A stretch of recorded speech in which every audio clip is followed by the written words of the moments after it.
And that's why you see the difference between people. And you say her iman or his iman is strong. It's not about strong or weak. It's about understanding it and their relationship with Allah. And the more you deal with Allah, or the more you interact, it's a better word, interact with Allah in this way, He will never let you down. But once and I have seen it, once for a second I rely on someone, He leaves me to that someone. And then Allah knows this someone could be or could be not. I'll give you one example. It's a true story. I was there. There was a woman who, mashallah, tabarakallah, businesswoman, had money, and then two of her relatives with her discussing, the 401k investment, the usual story.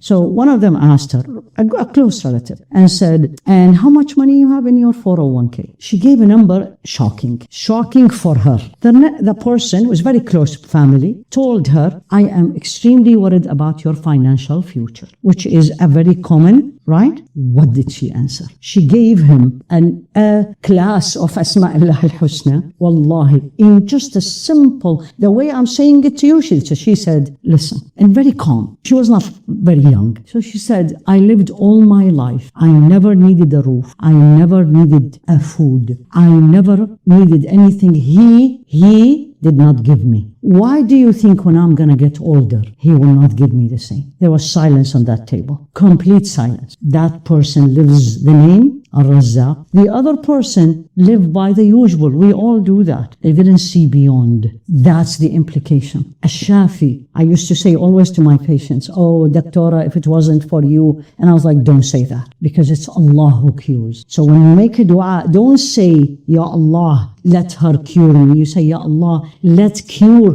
go through her hand or through his hand. Then you believe Allah is Ash-Shafi. By the way, it's very easy to say, but it's not easy to do. Especially for us in this day and age where everything is, we think it's under our control. The phone we have, with pressing this and pressing that, we're done. And we think we did it, right? How many, especially the younger generation, I did it. And if I know the names of Allah, I should never say I did it. It shouldn't come through my mouth because I did it. He made it happen. Are you all with me? I think you are. I can see the difference in your faces. Then act upon it in practice. I know the implication, what it means, and then when it hits, you are fine. And that's why you see the difference between people. And you say her iman or his iman is strong. It's not about strong or weak. It's about understanding it and their relationship with Allah. And the more you deal with Allah, or the more you interact, it's a better word, interact with Allah in this way, He will never let you down. But once and I have seen it, once for a second I rely on someone, He leaves me to that someone. And then Allah knows this someone could be or could be not. So you need to memorize them. So now you know why Dakhal al-Jannah?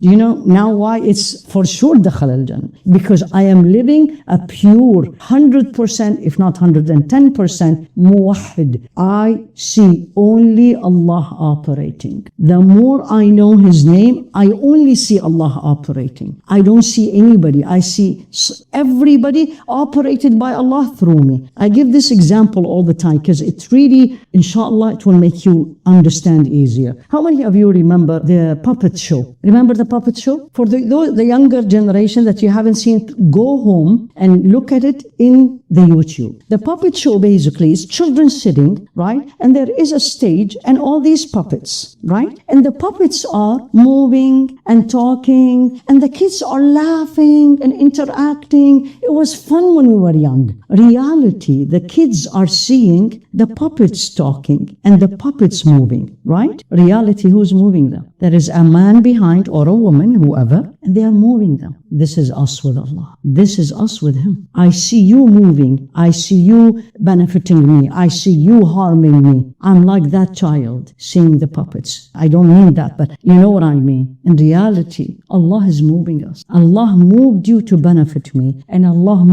allowed you to harm me. Because Allah doesn't harm us.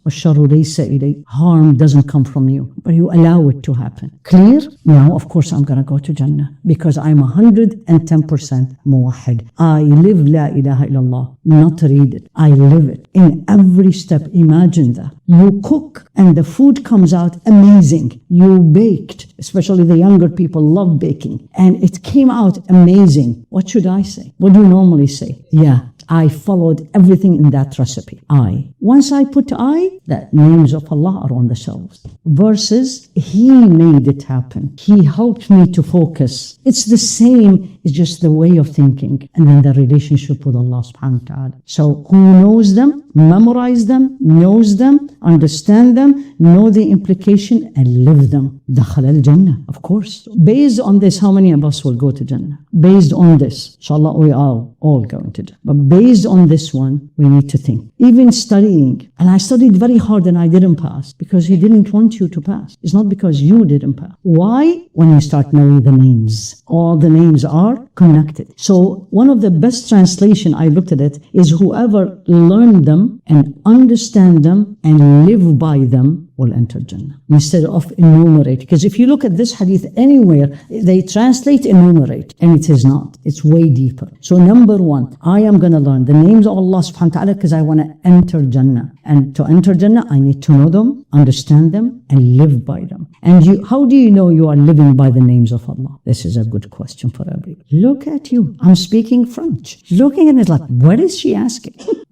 You will react differently than other people. Part of it, you are in peace, but you will react differently. You will react differently than a friend, as I said, going through the same. Or you, before you start learning. This is how knowledge changes us. I'm the same person. It's the same circumstances, but I react differently. So number one, enter Jannah. Number two, which is a verse in the Quran. We need to ask Allah subhanahu wa ta'ala by His names. And it's not a luxury. You are actually obeying Him. وَلِلَّهِ الْأَسْمَاءُ-ul-Husna فَادْعُوهُ بِهَا. To Allah belong the beautiful names. Call upon Him by them. He's saying it. This is in Surah Al-A'raf, the height. So here you go, you want to get married. What am I going to use? Which name? I'm not going to say, Ya Allah, please get me married. You can, but I can do it better. So which name? And before you answer me, those of you who were with me on Saturday in the Qiyam, I took you through Surah Al-Anbiya, the prophets. Go and read the middle of it. It's all the stories of the prophets asking Allah. That chapter is called Surah Al-Istijaba. It's the chapter of Allah responding to the prophets. Each one, and see how they called Allah. Sayyidina Ayyub. You all know the story of Sayyidina Ayyub. Was sick for years, 18 years. Everybody left him except his wife. The whole city pushed him out. He ended up living next to garbage, right? After 18 years, he raised his hand to Allah and says, in Surah Al-Anbiya, he said, Rabbi inni massani ad-durr. I was touched by affliction, by harm, and which name he used. وَأَنْتَ أَرْحَمُ الرَّاحِمِينَ. And you are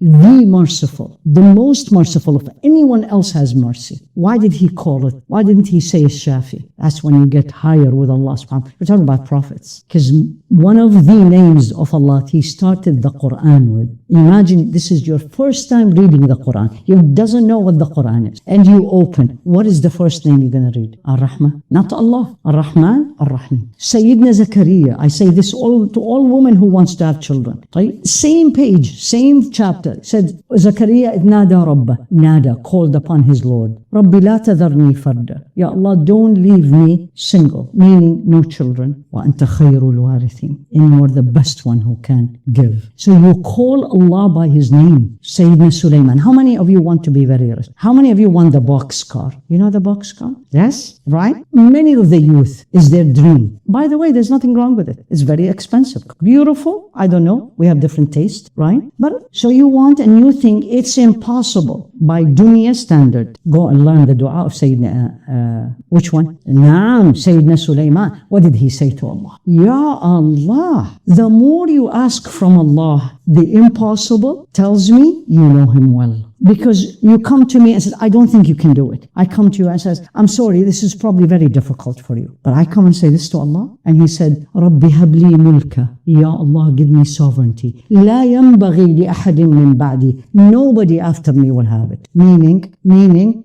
beyond which name he called Allah. Innaka antal Wahhab. What is Al-Wahhab? It's not Ar-Razzaq. Al-Wahhab, and again, Inshallah, we may be covering it. It's the one who gives without asking, beyond what you can even think and not expecting anything back. What happened? What happened? He just called Allah, raised his hand. فَسَخَّرْنَا لَهُ الرِّيحَ تَجْرِي بِأَمْرِهِ رُخَاءً حَيْثُ أَصَابَ. We have immediately, right away, we made the wind goes with him. If you read his story, you'll see he walks and the wind goes with him. And as he goes, a lot of prosperity comes because he called Allah with a name and he knows this name, what it means. Sometimes we say, no, this is not going to happen. How am I going to happen? It's not going to happen. I don't know who can do it. So the names of Allah, when you raise your hand, use it. You hear me. I share this with many of you, but I will share it with you too. In this Hajj, there was a woman with us in the tent, right? And she was crying like a baby, sobbing and crying. She's different from everybody else. And then I came to know, right? She loved this man. And then she called it off 3 years ago. She called it. We don't know. The details is not the issue.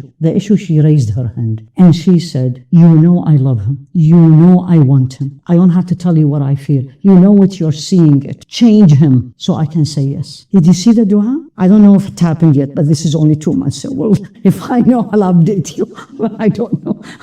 But the idea is when she was saying this, I was like, this woman knows Allah. She told him, you know what is in me. And she wasn't shy to ask Allah for something many of us will feel uncomfortable. You know what I'm saying? She knows who is he. And literally, you are the only one who can change him. That's the name of Allah.